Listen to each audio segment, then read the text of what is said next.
Hey, what is going on, everybody? I had an idea for the walls in the Cafe Nervosa kitchen, and I wanted to try this and see if it worked. So I took some of that brick paper and I put a thin layer of Vaseline over it.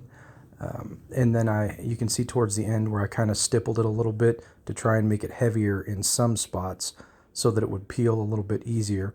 I just let the Vaseline skin over for a minute before I applied the first coat of paint. But it's important with this first coat to just put it on kind of heavy.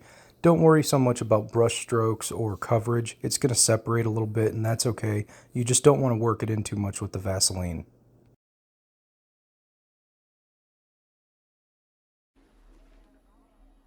It's been 84 years.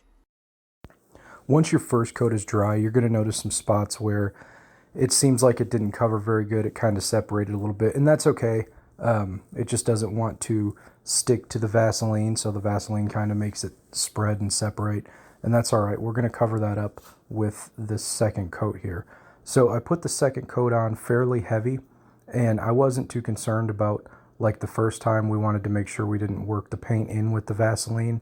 This time I didn't care so much about that. I went ahead and applied it pretty heavy and made sure that I covered up all those separation spots and made sure I got inside of all of the mortar joints and that it was actually a very nice thick coat. And towards the end you can see I started roughing it up here with the brush. This second coat of paint was activating the first coat of paint and kind of making it a little bit rough, and I liked that look, so I kept at it. The roughed up paint really gave it the appearance that it had been painted over and over for years. So I used that same hairdryer technique with the hot and cold cycles to speed dry the second coat as well. And I let it dry up pretty solid and cure pretty well before I started this next step. But I grabbed a firm bristle brush and started working certain areas. Some will come off a little bit better than others. You really just have to work it, and it's kind of trial and error, and peel it just as much as you want to get the look that you're after. So for me, I really kind of wanted it to look like it was unmaintained in that back kitchen.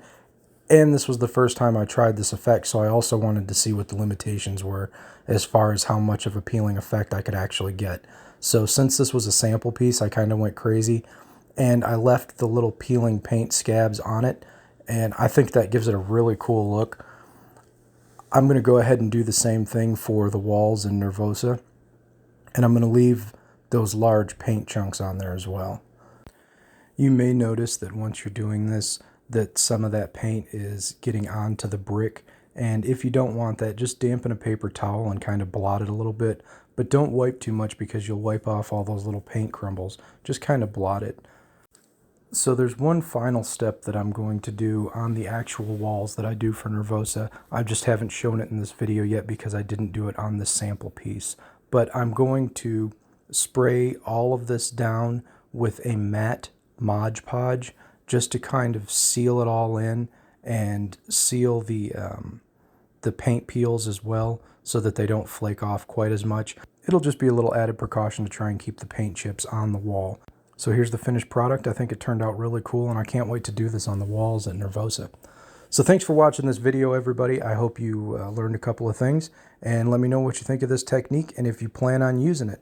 Thanks for checking out this video. Don't forget to like and subscribe.